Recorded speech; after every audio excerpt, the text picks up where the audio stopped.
The thing that I've always admired about Tim Henman is he does seem to have the coolness, the same sort of coolness that Michael Chang has on the court. I think he learnt from that awful incident at Wimbledon in '95 when lost his temper, banged the ball, and of course totally unintentionally it hit a ball girl and he was defaulted. But from there on he's always seemed to be able to keep his emotion, not panic as you suggest. Well, I don't know what Tim was like before that. I don't know if he was normally a little bit explosive on the court, but he used the word at that time, or the saying, yes, I hit the ball in anger. I'm not convinced, having seen that, and we didn't really get a good chance to see it on TV, but I had a feeling that he hit it more in frustration than anger.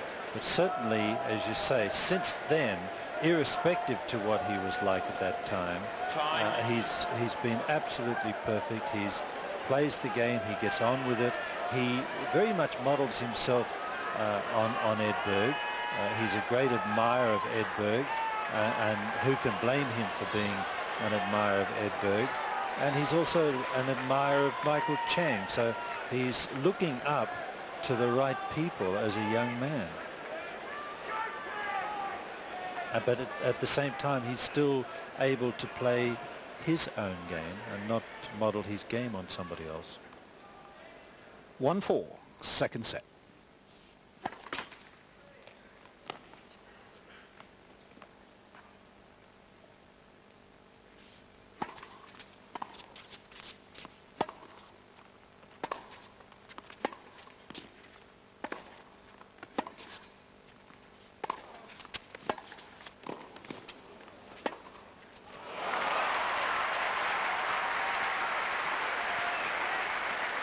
If I was Michael Chang, even though I won that last point, I think I'd be inclined to try to keep my ground strokes a little bit deeper to stop Henman from coming into the net.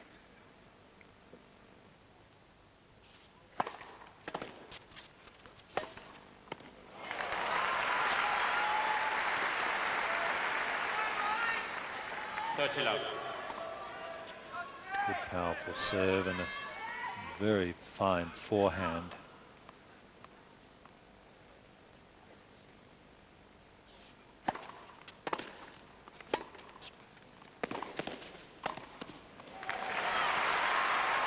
Chang responding to the gauntlet that Henman has thrown down in this second set. Super stuff from the second seed.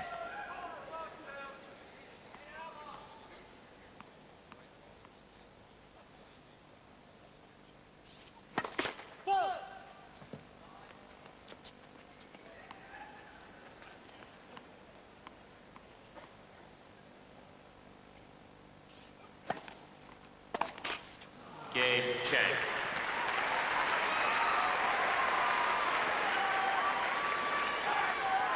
Henman leads 4 games to 2. So a love game for Michael Chang. Indeed, 3 of the last 4 games have been love games, the exception, the game in which Henman broke, which gives him his current 4-2 lead.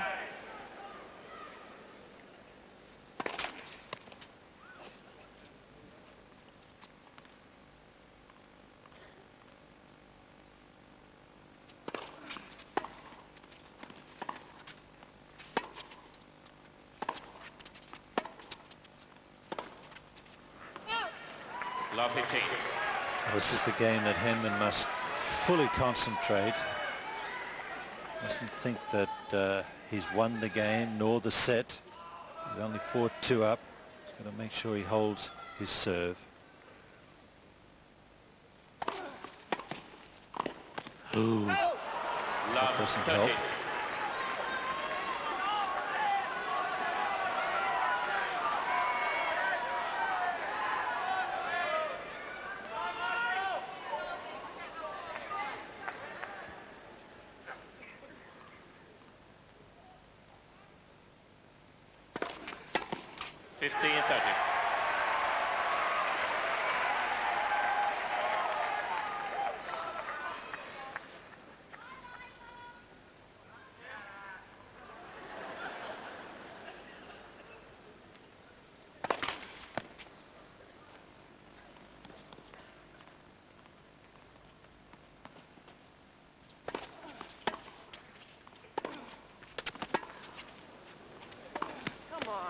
Yes, Chang convinced it was out on his baseline.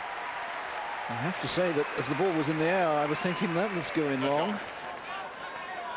I was thinking the same thing, but last craft says no, it was on the line. It was a good call. Huge point, of course. The difference between well, difference between 30 all and 15-40.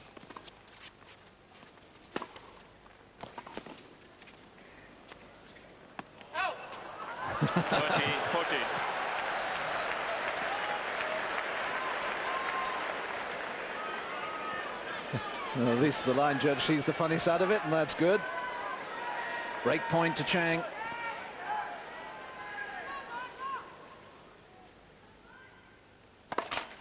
You even saw Michael smiling as well, and you don't often see that. First double fault of the match from Henman, and Chang breaks back. 4-3 now is Henman's lead, but we're back on serve.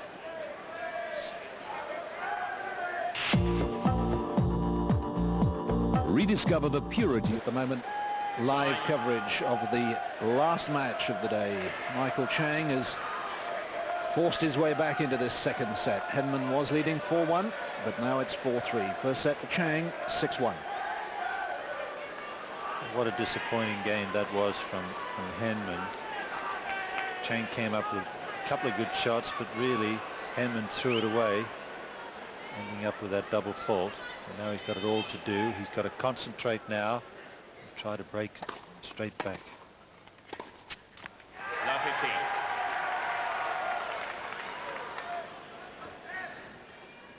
A little look up at the fans.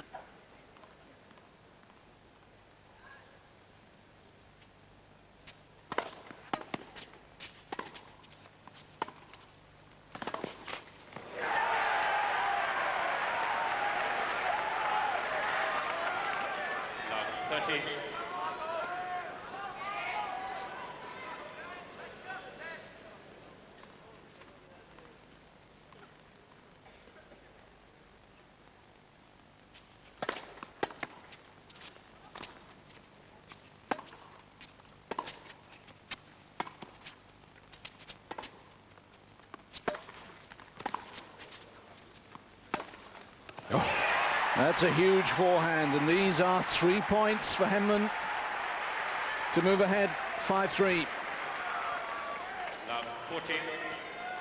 Played a pretty good point. The slice backhand was very, very deep, forcing the weaker forehand or weaker backhand till eventually he had the opportunity to hit the winning forehand.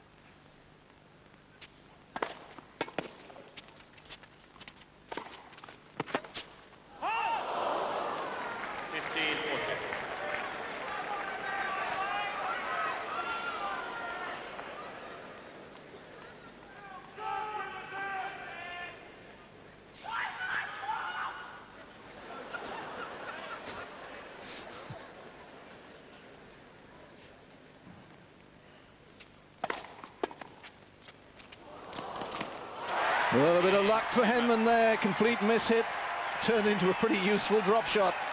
And Henman will serve for the set at 5-3. Henman leads 5 games to 3.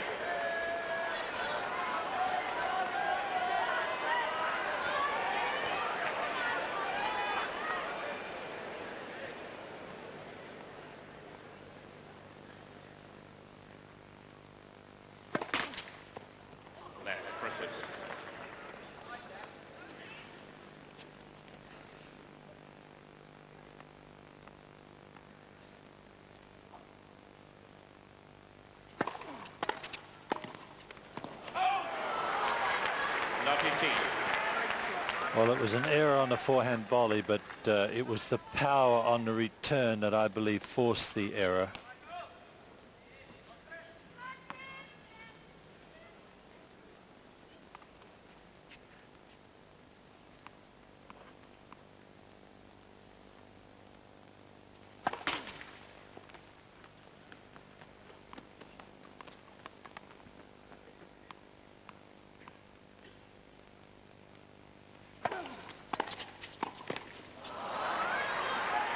Love 30.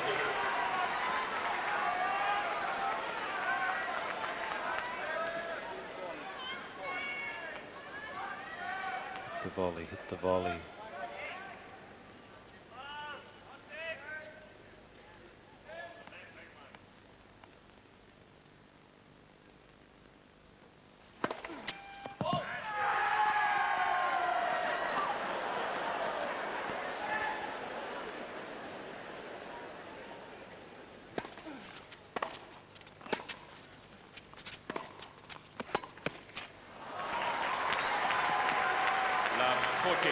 With that support by the English fans, there could come a time where they spoil this match a little bit. 3 break-back points.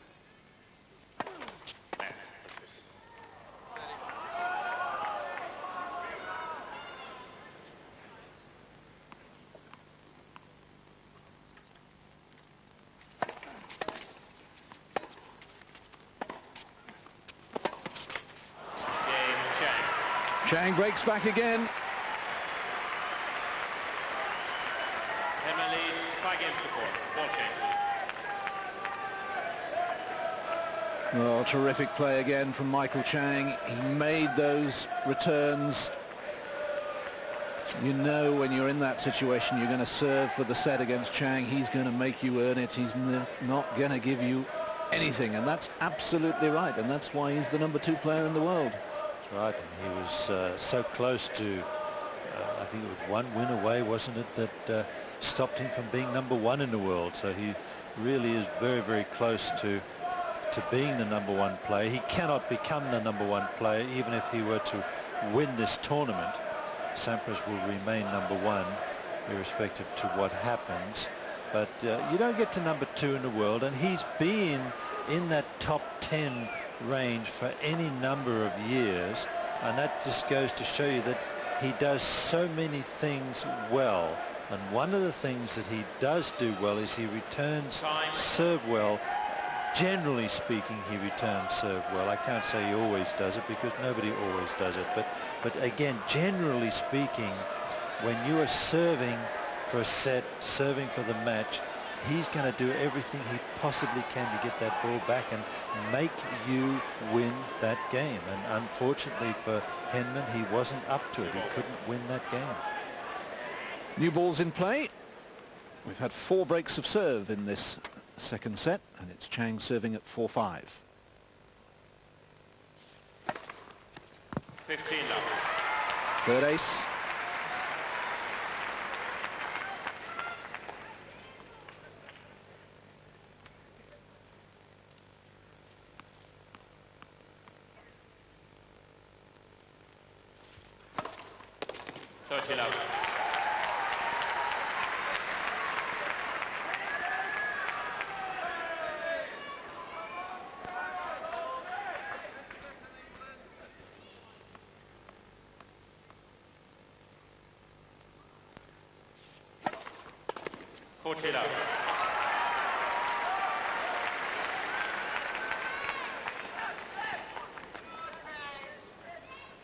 Chang has gotten 8 first serves in a row, which is very, very unusual for him.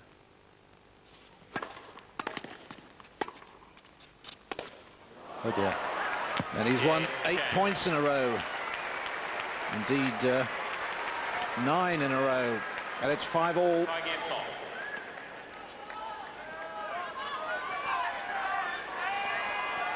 So very important for Henman here. He's lost his last 2 service games.